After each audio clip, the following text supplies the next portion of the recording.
வணக்கம் DPK tax. Annamalai குடும்பம் சீரியலில் வான்மதின்ற ரோலில் நடிக்கிறவங்க தான் விஜய் தீபிகா அவங்க. இவங்க கொஞ்சம் வில்லத்தனமான ரோலில் அண்ணாமலை குடும்பம் சீரியலில் ரொம்பவும் சூப்பராக நடிச்சிட்டு வராங்க. விஜய் தீபிகா அவங்க 1996ஆம் ஆண்டு நவம்பர் 10ஆம் தேதி திருநெல்வேலியில் இருக்கிற ஒரு சின்ன கிராமத்தில் பிறந்திருக்காங்க. இவங்களோட குடும்பம் ரொம்ப ஒரு ஏழ்மையான குடும்பம் தான். இவங்க தன்னோட பள்ளி படிப்பை விவேகானந்தா ஸ்கூலில் படிச்சிருக்காங்க. கல்லூரி படிப்பை சாரதா டக்கர் காலேஜில் படிச்சிருக்காங்க. இதுக்கப்புறம் எம்சிஏ படிப்புக்காக தான் இவங்க சென்னை வந்திருக்காங்க. சென்னையில் இருக்க வைஷ்ணவ் காலேஜில் படிச்சிருக்காங்க. அப்போது தான் இவங்களுக்கு சினிமாவில் நடிக்கணும், அதே போல் நம்ம ஒரு பெரிய ஆங்கர் ஆகணும் அப்படிங்கிற ஆசை வந்திருக்கு.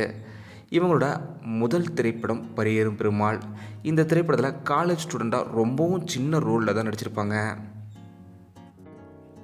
இதுக்கப்புறம் எப்படியாவது நம்ம மீடியாவுக்கு போகணுன்னு ஆசைப்பட்டு சென்னையில் இருக்கிற பல ஆங்கரிங் நடக்கிற ஷோஸையுமே இவங்க காண்டாக்ட் பண்ணியிருக்காங்க. எந்த வாய்ப்புமே இவங்களுக்கு எளிதாக கிடைக்கல. ஒரு கட்டத்தில் மூன் டிவியில் விஜேவா இவங்களுக்கு வாய்ப்பு கிடைச்சிது. முதல் வாய்ப்பையே ரொம்பவும் சூப்பராக பயன்படுத்தியிருந்தாங்க விஜய் தீபிகா அவங்க. இதுக்கப்புறம் பல ஷோஸையுமே இவங்க ஆங்கரிங் பண்ணிக்கிறாங்க.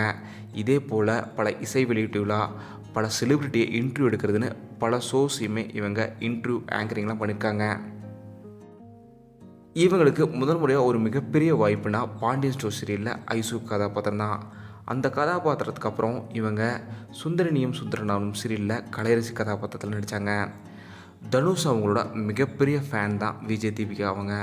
எப்படியாவது அவங்க திரைப்படத்தில் ஒரு வாய்ப்பில் நம்ம நடிச்சிடணுன்ற ஒரு மிகப்பெரிய கனவு இருக்கிறதா பல இடங்களில் சொல்லியிருக்காங்க. இப்போது அண்ணாமலை குடும்பம் சீரியலில் வான்மதி கதாபாத்திரத்துலேயுமே சூப்பராக நடிச்சிட்டு வராங்க விஜய் தீபிகா அவங்க. இவங்களோட நடிப்பு அண்ணாமலை குடும்பம் சீரியலில் எப்படி இருக்குன்றதை மறக்காமல் கீழே கமெண்ட்டில் சொல்லுங்கள். இந்த வீடியோ உங்களுக்கு பிடிச்சிருந்தால் லைக் பண்ணுங்கள், கமெண்ட் பண்ணுங்கள், ஷேர் பண்ணுங்கள்.